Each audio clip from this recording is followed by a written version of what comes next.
Okay, so I wanted to show you guys this right here. You wonder what this is. What's called a floating row cover, or at least it's supposed to be.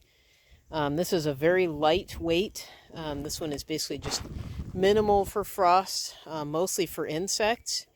There are some that are even lighter than this that are only for insects and provide zero frost protection at all. And I kind of originally wanted that, but this was the only thing that was easily available to me.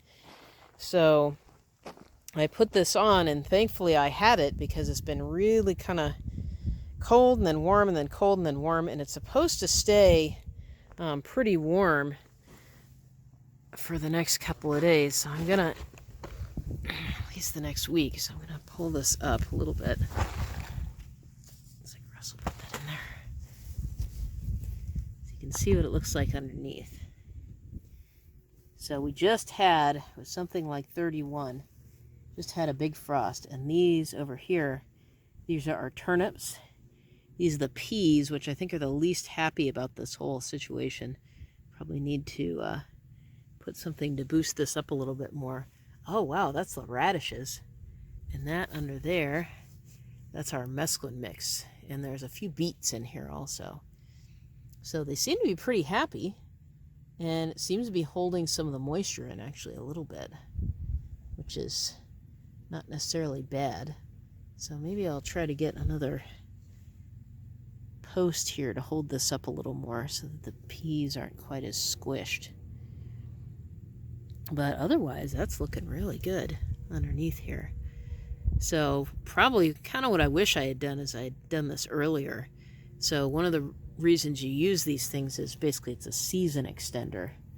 So it makes your season, even when it's really cold in the early spring, not too super cold, but somewhat colder in the spring, you can still grow some of these cold weather crops a little bit earlier than you normally would be able to. So pretty neat. So turnips, beets, mesclun mix over there. It's a pretty good looking mesclun mix if you ask me. It's a little bit small. The arugula seems to be taking off for the most part.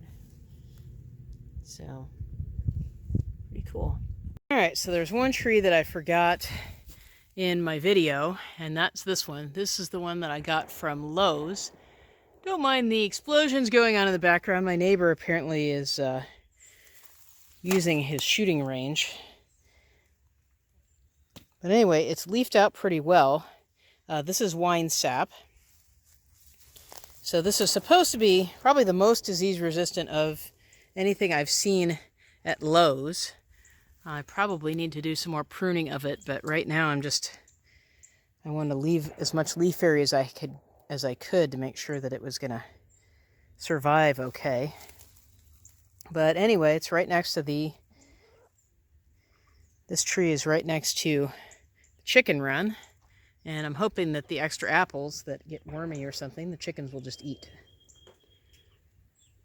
There are two more trees that I haven't showed you guys. This is a pecan. This is a variety called Kanza. I just got this in the mail fairly recently.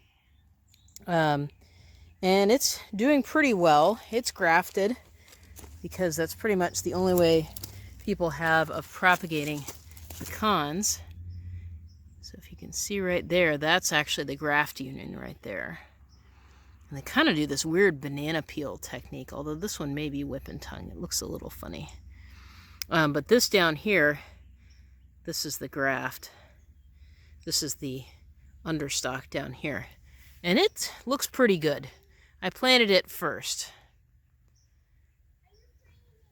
Alright, so this is my second pecan so far. I've got another one coming the way up mail, but it is really not looking too good. So I hope it still makes it. This is one called Shepherd. This is Shepherd down there. And this is a much lower graft. So this is actually the graft union down here. So it's a lot shorter tree, and it's kind of brown. And maybe I left it in the pot, I planted it later, so maybe it got a little frosted, I don't know.